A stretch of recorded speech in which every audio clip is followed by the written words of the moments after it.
What's going on, beautiful people, and welcome, welcome, welcome. Welcome to the only place in the universe that provides you a feel for your dreams, goals, and entrepreneur ambitions for the free reality TV.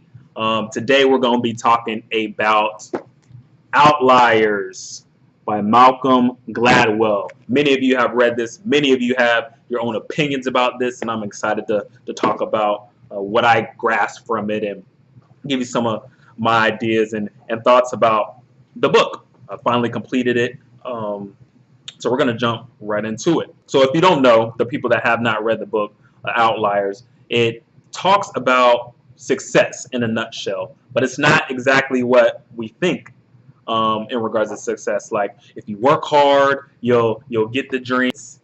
Outliers takes a different perspective. It takes the point of view of that success comes from the environment almost. It comes from timing.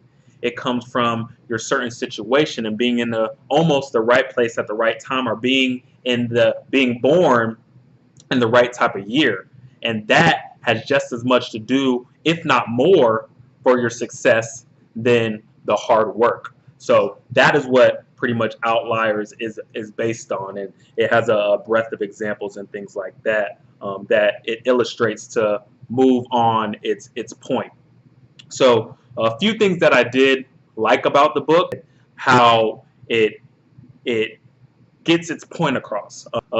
We all know who Bill Gates is and Steve Jobs is, and there's a gentleman named Bill Joy that they also talk about. He's known in the tech world as one of the most influential people in computing. But it gives an example of these individuals and how not necessarily that they may have just hard work got them to where they were, but their circumstances. At the time that they were young, and the time that the technology came out coincided perfectly. And they were also given the opportunity to experiment and put those 10,000 hours in on these new systems when that wasn't very accessible to a lot of people back in that time. And another thing, they were born in the perfect year gap.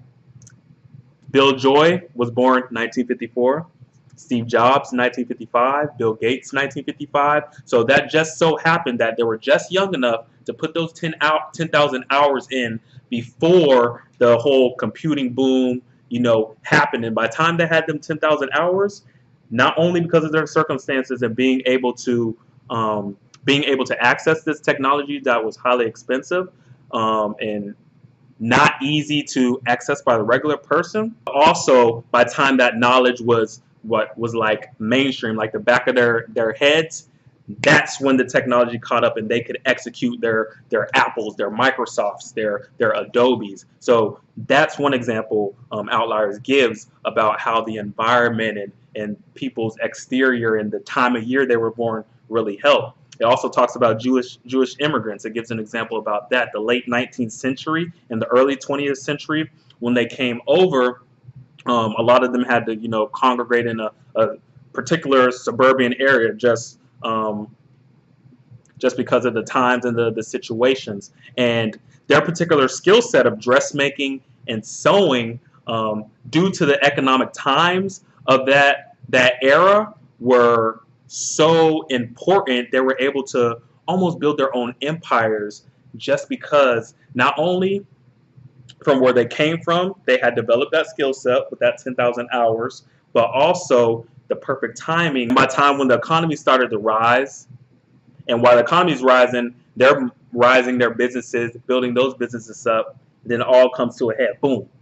And it's like the perfect storm. Perfect example of how the book gives an example about people's exterior and opportunities that they were afforded is a great example of people's success.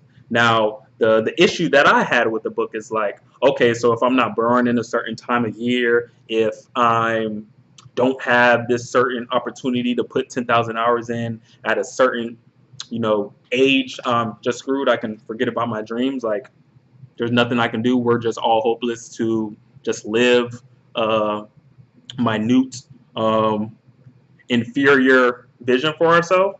And that was the issue that I had with the book. It's like, okay, I understand, timing is very important, but hey, what if I'm not born in the right time? I still got dreams and goals. I can't accomplish them. But when I kind of reflect on it, I think to myself, like, look, the book might not necessarily mean to encompass all of what makes someone successful. It's primarily focused on things that we necessarily don't think of as to what makes someone successful. How do they get to that successful position? So that's kind of the battle I have in my head when I think about, do I like this, or what do I like this, or do I not like this? But overall, my rating for the book is definitely a good read. The information in there, there's a myriad of other examples that it uses to get its point across, are very interesting, and just the dynamics, and it just makes you, like I say in all my videos, it makes you think, it makes you open your minds, and that's what I really enjoy about reading these books. It opens my minds to new hemispheres that I never thought about. So I definitely give it a good read rating, and encourage you all, Barnes & Nobles, Amazon, go pick it up. Outliers, Malcolm Gladwell. If you guys didn't get it the first time, it's like what, $10. They got coupons. Go get that, man. It definitely open your mind and challenge you and make you think about it. So for those who have read the book, let me know what you guys thought about it. What kind of challenging thoughts did you have after you read it? Or let me know, hey, I didn't have any issue with it at all. I love this. Just give me any feedback or anything like that for those who have read it. And if you haven't read it, what are your thoughts just based on hearing this? Thank you all for the support. Thank you for the feedback. And I will see you guys next Sunday. As always, tune in every week, except if it's a holiday, because I'm going to be sleep, napping, or anything like that. Once again, you guys have a great day, great week, great month, all that stuff. And I'll see y'all next Sunday, all right? Take it easy.